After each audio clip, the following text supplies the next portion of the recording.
நான் சொல்லக்கூடிய இந்த 5 பாயிண்ட்டை மட்டும் நீங்கள் ஃபாலோ பண்ணீங்கன்னா இந்த வருஷத்தோட பணக்காரங்க நீங்கள் தான். பாயிண்ட் நம்பர் 1, கிரியேட் எ பட்ஜெட். நீங்கள் எவ்வளோ பட்ஜெட் போடுறீங்களோ அதுக்குள்ளே மட்டும்தான் ஸ்பெண்ட் பண்ணணும், அதுக்கு மேலே போகக்கூடாது. Point number 2, automatic savings.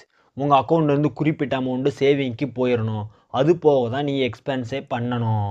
Point number 3, comparison shop. அதாவது எந்த ஒரு மெட்டீரியலை வாங்குறதுக்கு முன்னாடி நீங்கள் வந்து அதை ஆன்லைன்லையும் ஆஃப்லைன்லையும் கம்பேர் பண்ணி பார்க்கணும். ஆன்லைனில் கூப்பன் இல்லைன்னா டிஸ்கவுண்ட்ஸ் இருந்தால் அதை நம்ம பயன்படுத்திக்கணும். Point number 4, cut unnecessary expense. நமக்கு தேவையில்லாத பழக்க வழக்கங்கள், நமக்கு தேவையில்லாத விதங்கள் எந்தெந்த வழியில் பணங்கள் சில எக்ஸ்பென்ஸ் ஆகுதோ அதை வந்து கட் பண்ணணும்.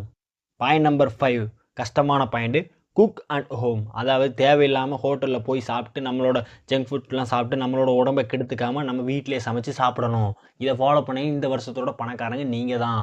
இந்த மாதிரி யூஸ்ஃபுல்லான கண்டென்ட் நம்மளோட சேனலை லைக், சப்ஸ்கிரைப், ஷேர் பண்ணுங்கள்.